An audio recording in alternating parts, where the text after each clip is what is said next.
Hello and welcome back to r/entitled-parents. And if you're new here, I hope you enjoy. Taking down Queen Karen, president of the HOA. Okay, this happened years ago, 1985 to be exact. I was 45 when this happened, I'm 81 years old now. So after my second retirement, I started doing property management. I bought this 2,500 square foot luxury home with the sole intention of renting it out. Now I didn't know how bad the HOA was, but when I became the owner I soon found out. This all took place over the course of 2 years. Karen would literally have a problem with everyone in the neighbourhood. Trash cans left out? Fined. Loud music after 10 PM? Fined. Yard sale without permission? Fined. Removing dead plants and replanting without approval? You get fined. It went on and on like this. Now, the community could run for the HOA board, but the HOA board chose the president. 6 out of the 10 members on the board liked Karen, so she always kept her job. Her husband was in the medical field, so he made a lot of money. It got to a point too where she was called Queen Karen in the neighbourhood, with her dishing out HOA fines.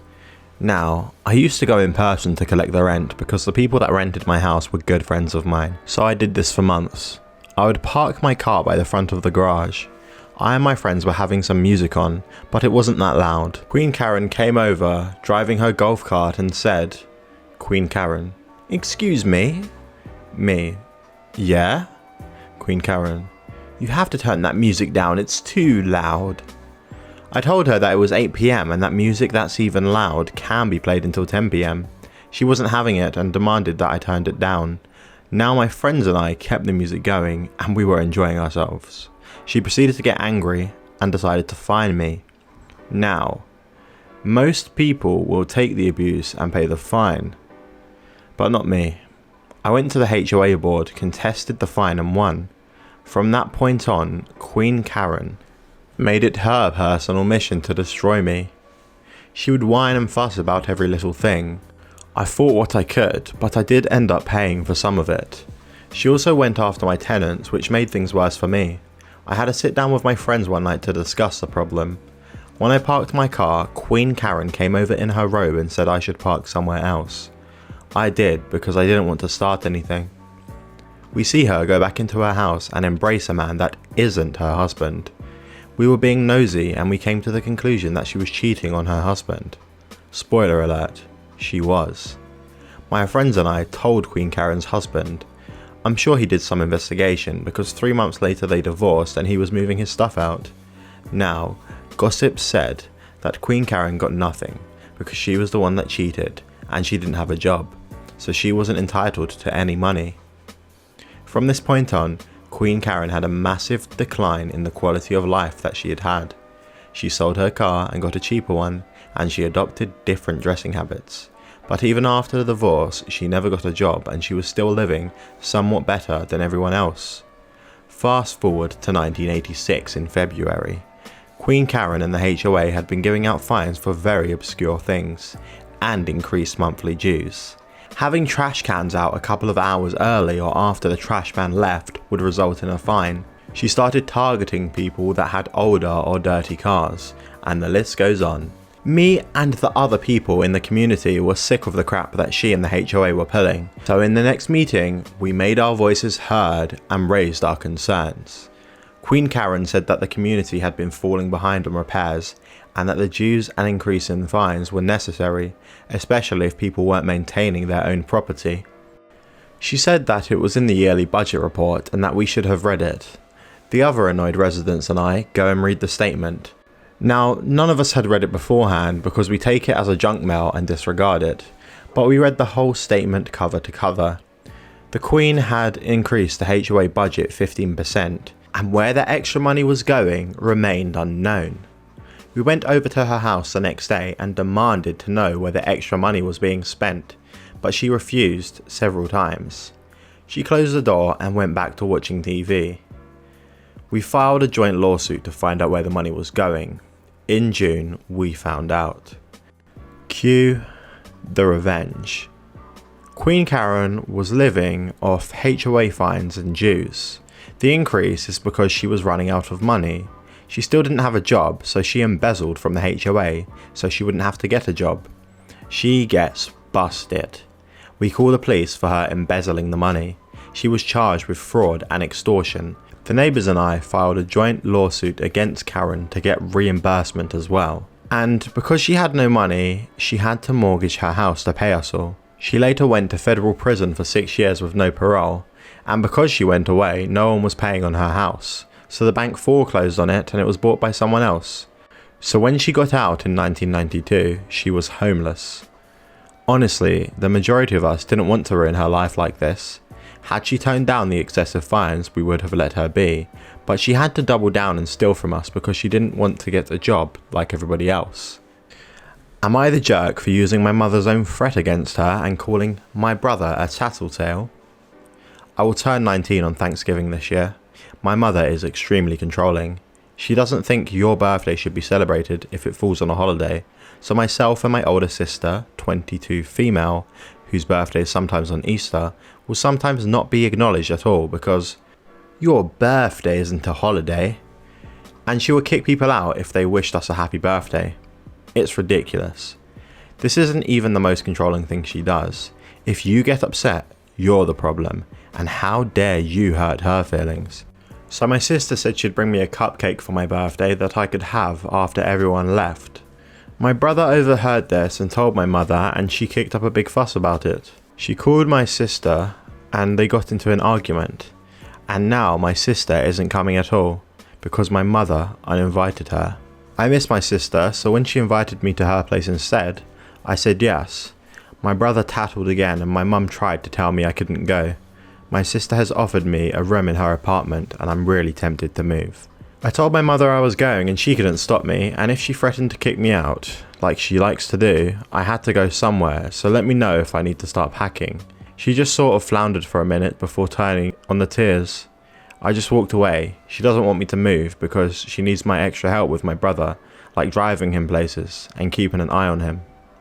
My brother said I was being a jerk, but I told him if he wasn't always such a tattletale, this wouldn't be a problem. I then shut the door in his face. My sister is thrilled I stood up for myself, but I got a call from my grandmother, who is also controlling, saying I'm being ridiculous and that I owe an apology to everybody. Am I the jerk? Absolutely not the antagonist, and take up that offer from your sister as soon as possible. Your mother is toxic. Laurelyn says, seriously OP, not the antagonist. You don't owe your mother an apology. You don't owe her anything. You don't owe her for letting you live with her. You don't owe her for feeding you. You don't owe her for clothing you. You don't owe her for giving birth to you.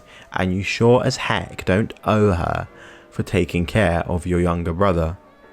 If she doesn't want you to leave, then maybe she should have treated you like a human. The Wicked Wiccan concurs with this 100%. When I told my mum I was moving out, she pulled all of these things, despite me paying rent for the last year living there. It was still a house that she provided, even though that wasn't even close to true. She didn't put up much of a fight when I left, but demanded I leave my key, as if I was just renting a room. When I finished packing my car and gave her my key, she cried and told me to keep it and said she'd miss me so much. Moving out was the best thing I've ever done for myself, and I'm thriving. I even started building a better relationship with my mum after being out for a year. Now I've been out on my own for 3 years, and I quite enjoy going over to my parents for dinner or to chill for the day, and it's even better that I get to leave at the end. Am I the antagonist for not letting my parents use my bed while they visit my house? My mum, stepdad and I have a troubled relationship. They're a Karen and a Ken. If you've seen the movie Red Eye, they're that obnoxious hotel couple. Regardless, they are visiting this week. They came in from out of town, which is always stressful for me and my husband. My husband and I have a queen bed. We have a twin bed in one bedroom, a full bed in our main guest room. We put my parents for the full. The full bed is not some rickety old thing, it's maybe 5 years old. My parents came to me this morning and told me that they just had the worst night of sleep. They said the full bed isn't big enough for them. They got no sleep. They are so grouchy today, and could we please give them our bed for the week? I was All shocked, I said no. For me, it's not just our bed. My parents would absolutely be the type to snoop around our bedroom. My parents have been complaining on and off all day. They had an extra cup of coffee because they're so tired. They need Advil because their back is so sore. Stuff like that. My husband has ignored them for the most part. My stepdad tried to be all buddy and hint at the bed swap to my husband. Am I the antagonist? Should I give my parents my bed? Oh, yeah, and they are on the larger side. I'm not sure if this makes a difference. Not the antagonist. This is your house and your bed. I'm sure they don't offer you their bed when you visit. They shouldn't expect you to, but they are obviously entitled. Tell them they have 3 choices. 1, deal with the full-size bed. 2, one of them sleeps in the full and the other in the twin. Or 3, they pay for a hotel room. Of course, number 4 would be that they never bring their entitlement to your doorstep again. Alert Potato says, should you give your parents your bed? Heck no. You should give them the number to the nearest hotel. You are not the antagonist here at all, but they certainly are for acting this way. Based on your extra information that you provided, my opinion still hasn't changed. You have 2 beds available. They can sleep separately, even though they're larger. Make do together, or go to a hotel. There is no circumstance in which it is acceptable to ask your host for their bed, period. When you visit family, you make do with the accommodations provided and are thankful for not having to have a hotel room. You swallow your words about lost sleep or aches and pains the bed causes. Hubs and I once shared the guest room at my Grammy's house, which was an absolutely intolerable bed, for a week, and we're grateful to be able to wake up on the farm instead of a hotel. Stalvis says, not the antagonist. Oh, you know what?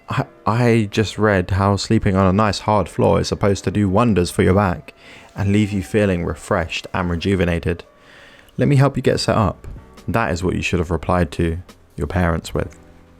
Firethorn thinks OP is the antagonist. I always offer the best bed to guests. It's how I was raised. That being said, what's stopping you from pushing the small bed next to the larger spare to create a larger bed? Big people also like to shift around at night and small beds do not allow for that. I know between my friends and I that the host normally offers the guests the best kind of whatever treatment it would be in terms of like hospitality. But yeah, I wouldn't know about the family thing. Have a good day. Hope you enjoyed.